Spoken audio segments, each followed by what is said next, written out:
Most modelers are pretty familiar with the concept of chipping. It's a painting technique that's intended to help your weathering, and which depicts chipped or damaged paint. You can use a very fine brush to delicately paint small marks and chips onto your model. You apply them over your existing paint coats.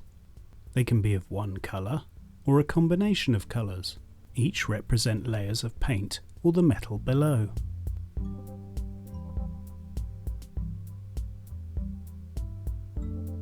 You can also use foam to dab on irregular chips.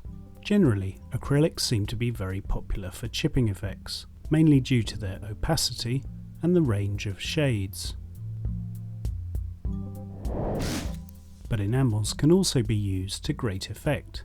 They have one major advantage over acrylics: they can be easily adjusted or removed. We thought we'd show them in use on one of our projects. We'll be using our Tamiya 1/35th scale LRDG Chevrolet.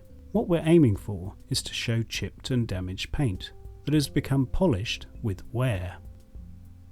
This sort of worn look is very suitable for a dry desert environment, ideal for our chosen vehicle.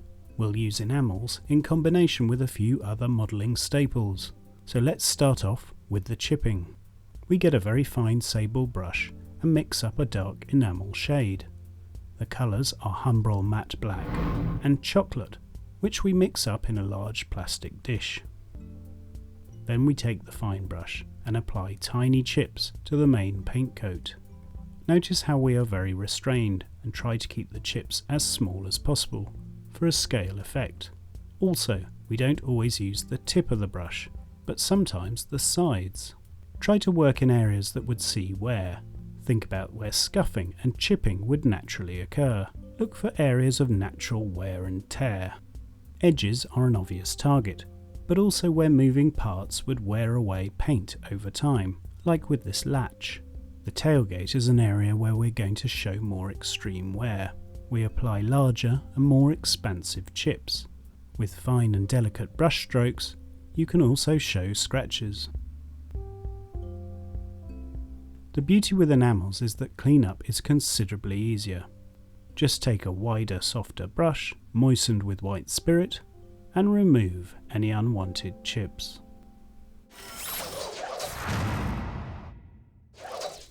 The next stage is to give a burnished or polished look to the metal. For this we use graphite powder, in this case some life colour pigment, and pencils. We apply the pigment with an art tool called a blending stump or blending pencil.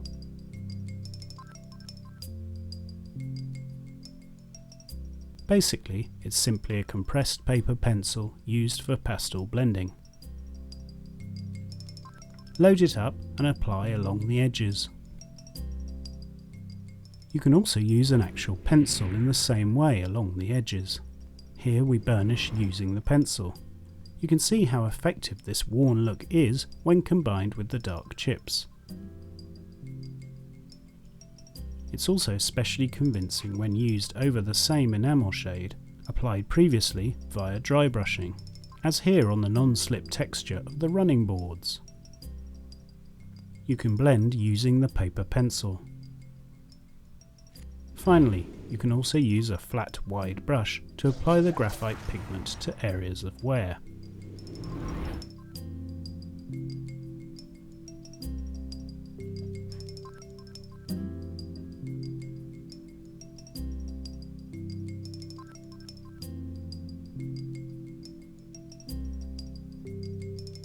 Here you can see the overall effect.